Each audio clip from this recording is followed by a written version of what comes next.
Vou ler o livro chamado Cristianismo através dos séculos, de Early Cairns. Porque quem estuda, no caso, as escrituras, ele tem que entender muita coisa, ele tem que entender história, porque teólogo não se faz sem leitura. Todo teólogo é leitor, ele lê alguma coisa. Então, no caso, às vezes ele tem que entender um pouco de história, tem que entender geografia bíblica, tem que entender arqueologia, bibliologia e daí por diante. Tem que saber sempre, tem que ter um material bem legal de conhecimento, que é o campo do conhecimento do teólogo, né? Então é isso aí. Aí eu vou ler esse livro, às vezes é tipo tedioso para quem não gosta, né? Para quem gosta, simplesmente ou ele lê também em casa também, compra o livro e lê em casa, que é uma leitura proveitosa. Não existe só esse livro, o Cristianismo através dos séculos, existem vários livros, né, de história bíblica, e aí no caso as, as, as referências bibliográficas aqui é tanta coisa que enciclopédias, esboço de história, compêndios de história, história da igreja, coleções de fontes genéricas, todo tipo de bibliografia, né? No caso, isso aqui, se fosse ler só a bibliografia, passaria a tarde toda lendo a bibliografia do livro Cristianismo através dos séculos. Então eu vou começar a leitura. Avanço do cristianismo no Império até 100, capítulo 1, a plenitude dos tempos. Em Gálatas 4:4, Paulo chama a atenção para a era histórica da preparação providencial que antecedeu a vinda de Cristo à Terra em forma humana. Vindo à plenitude dos tempos, Deus enviou seu Filho. Marcos também indica que a vinda de Cristo aconteceu quando tudo já estava preparado na Terra. Marcos 1:15. O estudo dos eventos que antecedem o aparecimento de Cristo sobre a Terra faz com que o estudante equilibrado reconheça a verdade das afirmações de Paulo e Marcos. Na maioria das discussões sobre este assunto, esquece-se que não apenas os judeus, mas também os gregos e os romanos contribuíram para a preparação religiosa para a vinda de Cristo. Os gregos romanos ajudaram a levar o desenvolvimento histórico até o ponto em que Cristo pudesse exercer impacto máximo sobre a história de uma forma até então impossível. Então, quem lê esse livro vai ver que, por mais que os imperadores foram perseguidores do cristianismo, mas eles que construíram as estradas para que o evangelho fosse levado até os confins da terra. Então, quer dizer, as pessoas elas trabalham, por mais que elas perseguem, né, perseguiram o povo de Deus, mas o trabalho é uma coisa de Deus mesmo, né? Eles trabalhavam fazendo as estradas, né? E quer dizer, tudo é para a glória de Deus, né? As construções, o trabalho, né? Tudo é para a glória de Deus. O ambiente. Letra A, contribuições políticas dos romanos. A contribuição política anterior à vinda de Cristo foi basicamente obra dos romanos. Esse povo, seguidor do caminho da idolatria, dos cultos de mistérios e do culto ao imperador, foi usado por Deus, a quem ignoravam para cumprir a sua vontade. Os romanos, como nenhum outro povo até então, desenvolveram um senso de unidade da humanidade sob a lei universal, sob uma lei universal. Esse senso de solidariedade do homem no Império criou um ambiente favorável à aceitação do Evangelho que proclamava a unidade da espécie humana, baseada no fato de que todos os homens estavam sob a pena do pecado e que a todos era oferecida a salvação que os integra no organismo universal, a Igreja Cristã, o corpo de Cristo. Nenhum império do antigo Oriente Próximo, nem mesmo o Império de Alexandre, tinha conseguido dar aos homens um sentido de unidade numa organização política.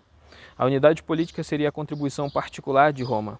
A aplicação da lei romana aos cidadãos de todo o império era imposta diariamente a todos os cidadãos e súditos do império pela justiça imparcial das cortes romanas. A lei romana se originava da lei consuetudinária da antiga monarquia. Durante os primeiros anos da República, no século V a.C., essa lei foi codificada nas 12 tábuas, que eram parte essencial da educação de todo garoto romano.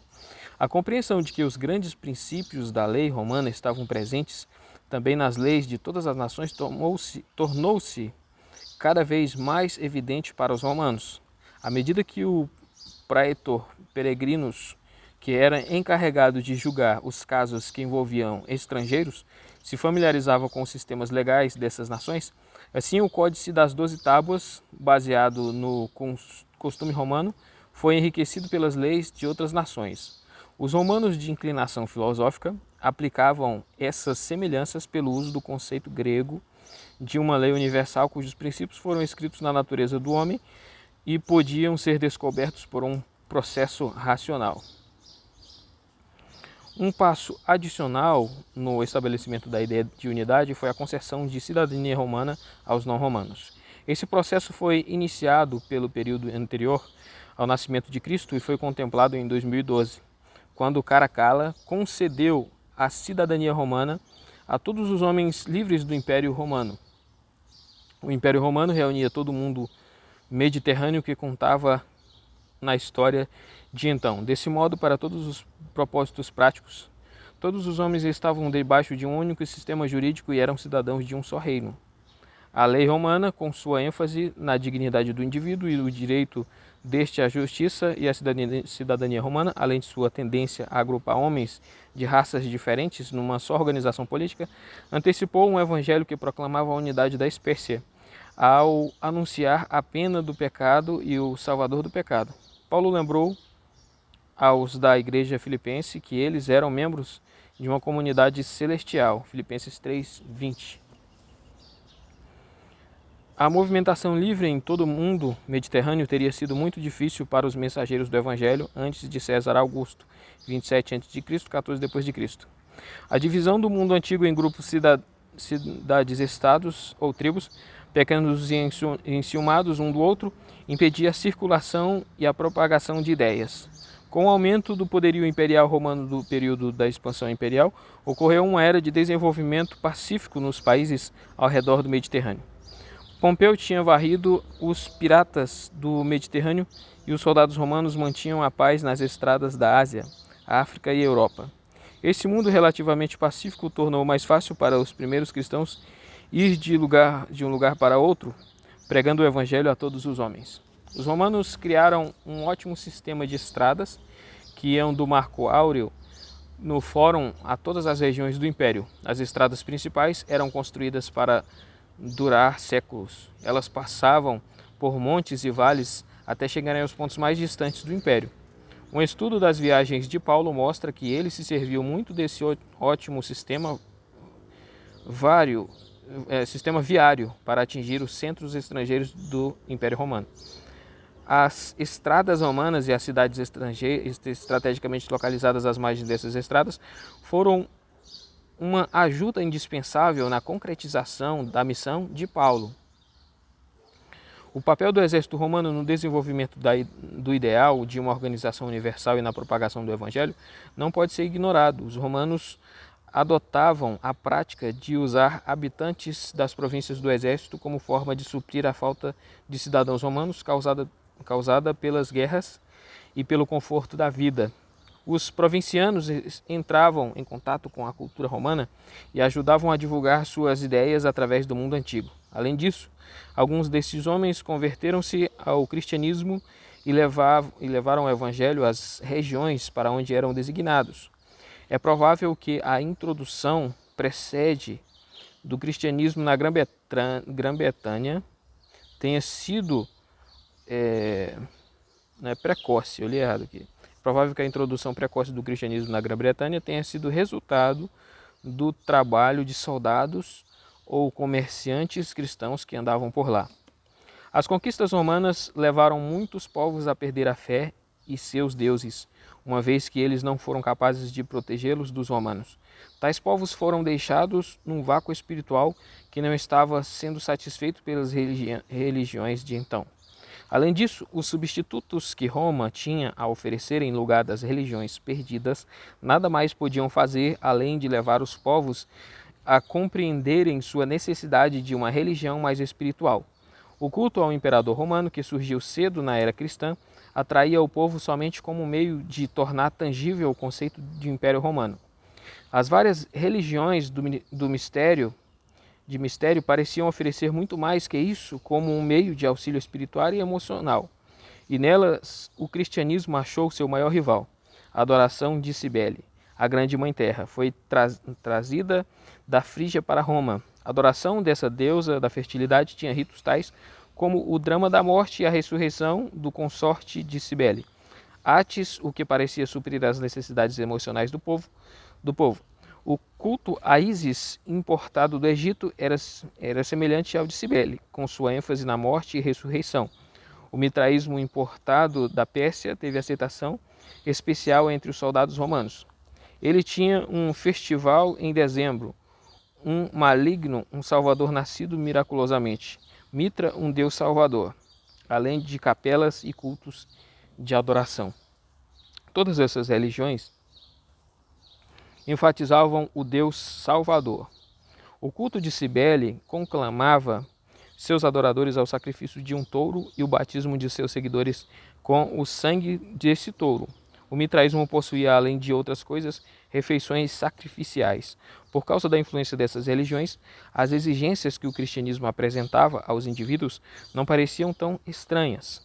Quanto mais descobriram que os sacrifícios de sangue dessas religiões nada podiam fazer por eles, foram guiados pelo Espírito Santo a aceitar a realidade oferecida no cristianismo. A análise desses fatores permite concluir que o Império Romano criou um ambiente político favorável à propagação do cristianismo nos primórdios de sua existência. Nem mesmo a Igreja da Idade Média não conseguiu se desfazer da glória da Roma imperial e procurou perpetuar seus ideais no sistema eclesiástico. Contribuições intelectuais dos gregos. Embora importante para a preparação para a vinda de Cristo, a contribuição romana foi ofuscada pelo ambiente intelectual criado pela mente grega. A cidade de Roma pode ser identificada com o ambiente político do cristianismo, mas foi Atenas que ajudou a criar um ambiente intelectual propício à propagação do evangelho. Os romanos podem ter conquistado os gregos politicamente, mas como indicou Horácio 65 a.C., a menos 8 depois de Cristo, em sua poesia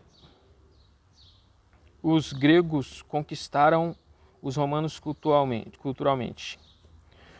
Os pragmáticos romanos podem ter construído boas estradas, pontes fortes e belos edifícios, mas os gregos erigiam os grandes edifícios do pensamento. Foi graças à influência grega que a cultura basicamente rural da antiga república deu lugar à cultura intelectual do império. O evangelho universal precisa de uma língua universal para poder exercer um impacto real sobre o mundo. Assim como o inglês no mundo moderno e o latim no mundo medieval erudito, o grego era a língua universal do mundo antigo. Na época em que surgiu o Império Romano, os romanos mais cultos falavam grego e latim. O processo pelo qual o grego se tornou a língua vernácula do mundo é interessante. O dialeto ático, usado pelos atenienses, começou a ser usado amplamente no século V a.C., com o crescimento do Império Ateniense. Mesmo depois que o Império foi destruído, ao final do século V, o dialeto de Atenas, que era o da literatura grega clássica, tornou-se a língua que Alexandre e seus soldados e os comerciantes do mundo helenístico entre 338 e 146 a.C. modificaram, enriqueceram e espalharam pela região do Mediterrâneo. Esse era o dialeto do homem comum conhecido como koiné, e, diferente do grego clássico, foi através dele que os cristãos conseguiram se comunicar com os povos do mundo antigo, usando-o inclusive para escrever o seu Novo Testamento, o mesmo fazendo os judeus da Alexandria para escrever seu Antigo Testamento, a Septuaginta. Só recentemente se soube que o grego do Novo Testamento era o grego usado pelo povo nos dias de Jesus Cristo, o que o diferencia do grego dos clássicos. Um teólogo alemão chegou mesmo a dizer que o grego do Novo Testamento era um grego especial criado pelo Espírito Santo para a produção do Novo Testamento. Adolf Deissmann, 1866-1937, descobriu no final do século passado que o grego do Novo Testamento era o mesmo usado pelo homem comum do primeiro século nos papiros em que anotava informações sobre seus negócios e nos documentos importantes do dia a dia. Desde então, eruditos como James Hope Moulton, 1863 a 1917, e George Milligan, 1860 a 1934, deram uma sólida base científica à descoberta de Deissmann ao estudarem comparativamente o vocabulário dos papiros e do Novo Testamento. Essa descoberta deu origem a inúmeras traduções modernas. Se o Evangelho foi escrito na língua que o povo usava na época de sua produção, raciocinam os tradutores, ele deve ser colocado então na língua do homem comum de nossos dias. A filosofia grega preparou o caminho para a vinda do cristianismo destruído e as antigas religiões. Qualquer um que entrasse em contato com seus princípios, fosse grego ou romano, logo perceberia que sua disciplina intelectual havia tornado sua religião politeísta tão ininteligível em termos racionais que acabava por abandoná-la em favor da filosofia. Mas a filosofia não conseguia satisfazer as necessidades espirituais do homem, que se via obrigado então a tornar-se um cético ou a procurar conforto nas religiões de mistério do Império Romano. À época do advento de Cristo, a filosofia descera do ponto elevado que alcançara com Platão para o sistema de pensamento individualista egoísta, como é o caso do estoicismo e do epicurismo. Além disso, a filosofia apenas aspirava por Deus, fazendo dele uma abstração intelectual. Ela jamais poderia revelar um Deus pessoal de amor. Esse fracasso da filosofia do tempo da vinda de Cristo tornou as mentes humanas prontas para entender uma apresentação mais espiritual da vida. Só o cristianismo era capaz de preencher o vazio da vida espiritual de então. Outra forma pela qual os grandes filósofos gregos ajudaram o cristianismo está ligada ao fato de chamarem a atenção dos gregos para uma realidade que transcendia o mundo temporal e visível em que viviam. Tanto Sócrates quanto Platão ensinaram 5 séculos antes de Cristo que esse presente mundo temporal dos sentidos é apenas uma sombra do mundo real em que os ideais supremos são abstrações intelectuais como o bem, a beleza e a verdade. Insistiam que a realidade não era temporal e material, mas espiritual e eterna. Sua busca da verdade nunca os levou a um Deus pessoal, mas mostrou o máximo que o homem consegue fazer buscando Deus através do intelecto. O cristianismo ofereceu aos que aceitavam a filosofia de Sócrates e Platão a revelação histórica do bem, da beleza e da verdade na pessoa do Deus-homem, Cristo. Os gregos também aceitaram a imortalidade da alma, mas não tinham lugar para a ressurreição do corpo. A literatura e a história grega evidenciam claramente que os gregos estavam preocupados com os problemas do certo e do errado e com o futuro eterno do homem. Ésquilo, 525-456 a.C., em sua peça Agamenon, aproxima-se da afirmação bíblica: estais certos de que o vosso pecado vos há de atingir, Números 32, 23. Ao insistir que os problemas de Agamenon eram consequência de seu mau procedimento, os gregos, entretanto, viam o pecado como um problema mecânico e contratual.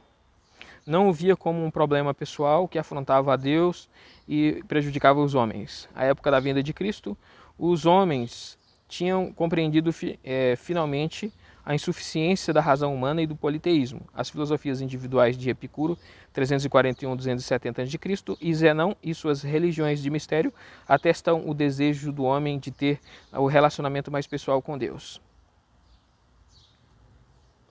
O cristianismo veio oferecer este relacionamento pessoal e descobriu que a cultura grega, em função de sua própria inadequação, tinha produzido muitos corações famintos. O povo grego também contribuiu no campo da religião para preparar o mundo a aceitar a nova religião cristã quando ela surgisse. O advento da filosofia grega materialista no sexto século a.C. destruiu a fé das pessoas no velho culto politeísta descrito na Ilíada e na Odisseia de Homero. Embora alguns elementos deste culto tivessem permanecido vivos no mecânico culto oficial, ele logo perdeu a vitalidade. Depois disso, o povo se voltou para a filosofia, mas esta também logo perdeu o vigor. A filosofia tornou-se um sistema de individualismo pragmático, dirigido pelos sucessores dos sofistas ou sistema de individualismo subjetivista, como se apresentava nos escritos de Zenão, o estoico, e Epicuro. Lucrécio, século I a.C., o expoente poético da filosofia epicurista, baseou sua doutrina no desprezo pelo sobrenatural, numa metafísica materialista que considerava até o espírito do homem simplesmente como um tipo de desenvolvido de átomo. O estoico considerava o sobrenatural, mas seu Deus era de tal modo identificado com a criação que acabava caindo num panteísmo. Embora ensinasse a paternidade de Deus e a fraternidade do homem e sustentasse um elevado código de ética, o estoicismo deixava que o homem, por um processo racional, praticasse sua própria obediência às leis naturais que deveriam ser descobertas apenas pela razão. Desse modo, os sistemas gregos e romanos de filosofia e religião contribuíram para a vinda do cristianismo ao destruírem as velhas religiões politeístas e demonstrarem a incapacidade da razão para alcançar Deus. As religiões de mistério, para onde muitos foram, familiarizaram o povo a pensar em termos de pecado e redenção. Então, quando o cristianismo apareceu, as pessoas do Império Romano estavam bem receptivas a uma religião que parecia oferecer uma perspectiva espiritual para a vida. 2. Contribuições religiosas dos judeus. As contribuições religiosas para a plenitude do tempo incluem tanto as dos gregos e romanos como as dos judeus. Todavia, por mais importantes que tenham sido as contribuições de Atenas e Roma com o pano de fundo para o cristianismo, as contribuições dos judeus se destacam como a herança do cristianismo.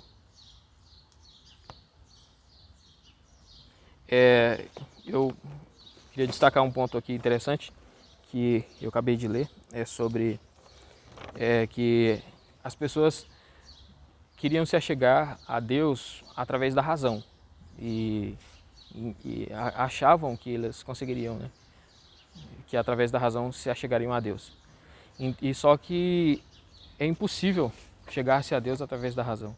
Não tem como, porque é como se fosse... Deus é uma coisa que não existe uma explicação exata para Deus. Não existe uma explicação que defina Deus. Então, uma pessoa, quando ela se apega à razão de todas as formas, ela se afasta mais de Deus do que se aproxima. Então, a ciência não tem nada a ver com ateísmo. A ciência é tudo aquilo que é comprovado, né? Todas as teorias que são colocadas no laboratório e são comprovadas, estas são verdadeiras e é ciência.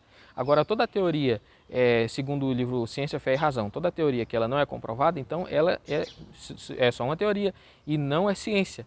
Ciência é só aquilo que é comprovado. Então, por exemplo, não pode pegar a teoria de Charles Darwin e falar que é ciência, porque não é.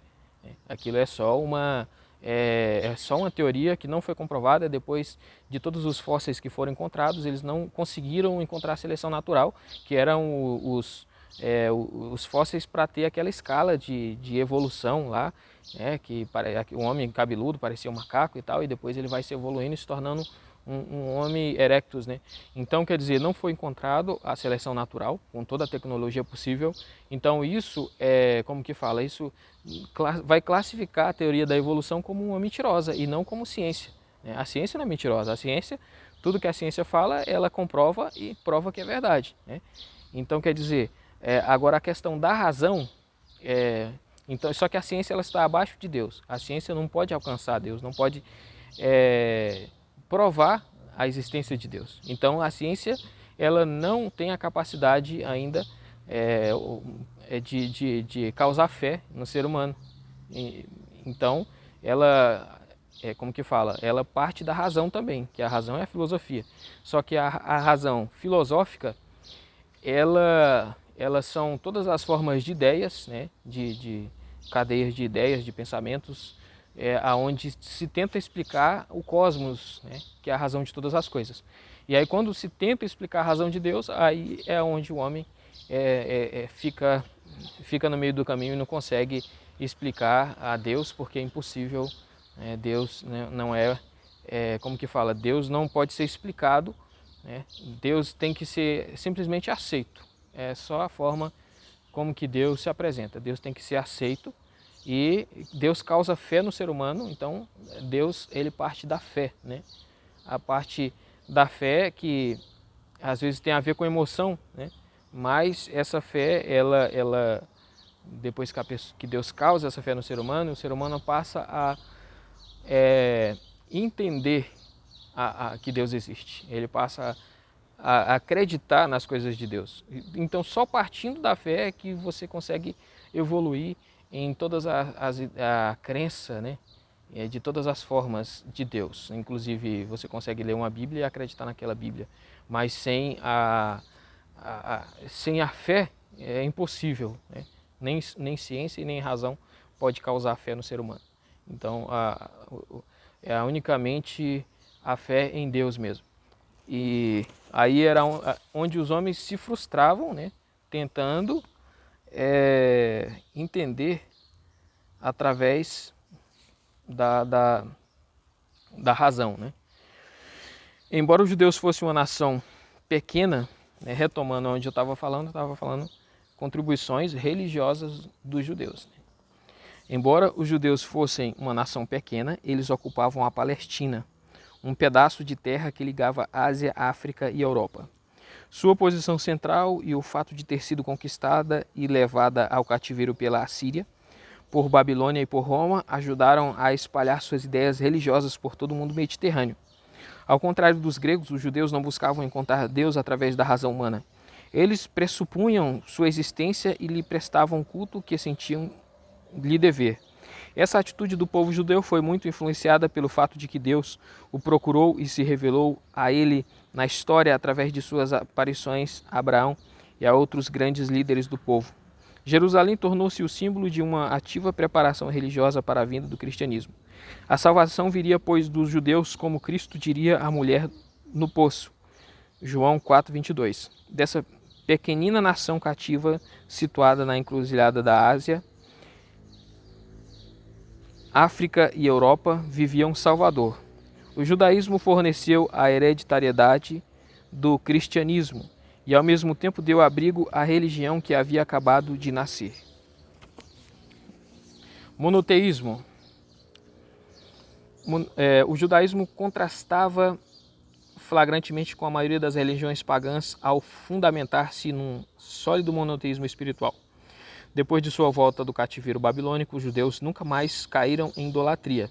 A mensagem de Deus para eles, através de Moisés, era de total fidelidade ao único Deus verdadeiro de toda a terra.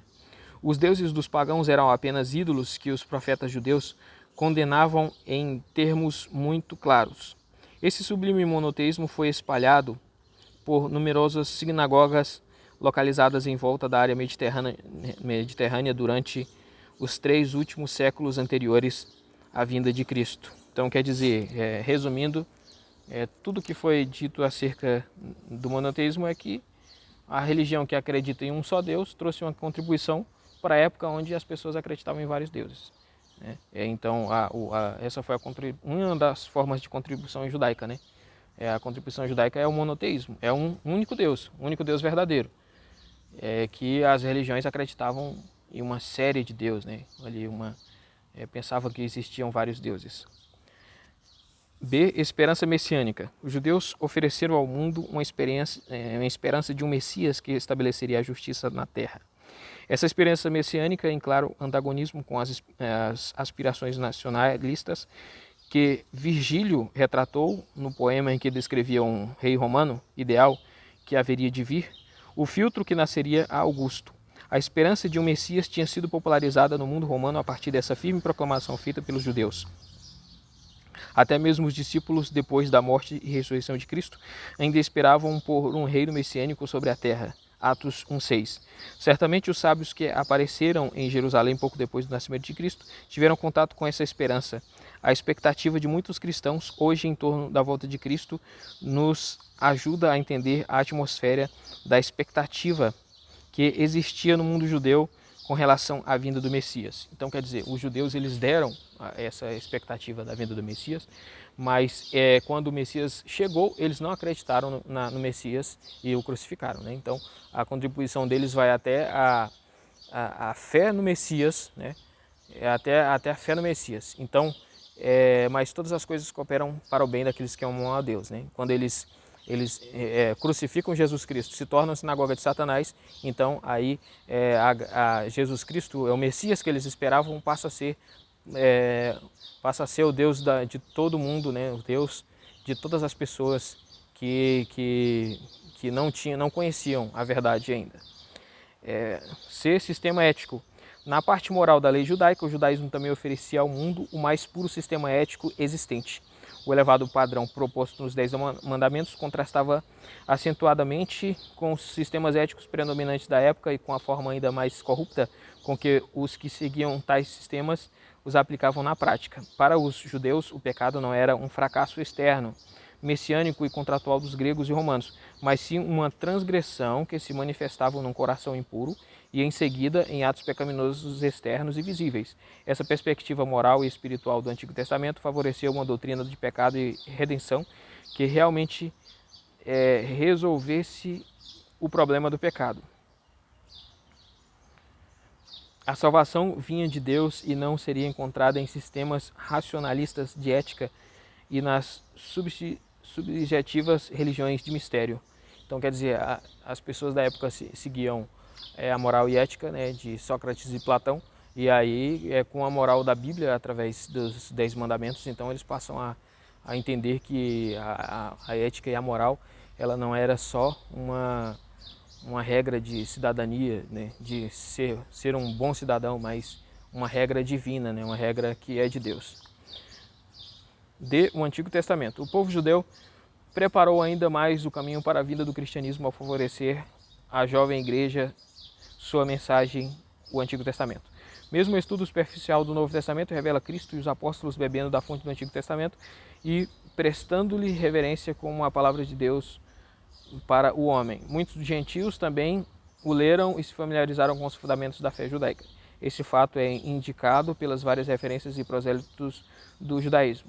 Muitos destes prosélitos foram capazes de passar do judaísmo ao cristianismo por causa do Antigo Testamento, o livro sagrado da nova igreja. Muitas religiões, o islamismo, por exemplo, dependem de seu fundador para terem um livro sagrado. Mas Cristo não deixou textos sagrados para a igreja. Os livros do Antigo Testamento e do Novo Testamento, produzidos sob a inspiração do Espírito Santo, seriam a literatura da igreja. Então aqui no caso é a questão do judaísmo, né? Quando ele fala que muitas religiões, o islamismo, por exemplo, dependem de seu fundador para terem um livro sagrado, mas Cristo não deixou textos sagrados para a igreja. Os livros do Antigo Testamento e do Novo Testamento, produzidos sob a inspiração do Espírito Santo, seriam a literatura da igreja. Então, quer dizer, o Antigo Testamento, ele era as escrituras para aquela época. Então, quando Jesus Cristo fala que a escritura é inspirada, que ele fala bem das escrituras, ele está falando bem do Antigo Testamento, da Antiga Aliança, né? Então, porque naquela época não tinha o Novo Testamento. E aí o Novo Testamento passa a ser a literatura para nós,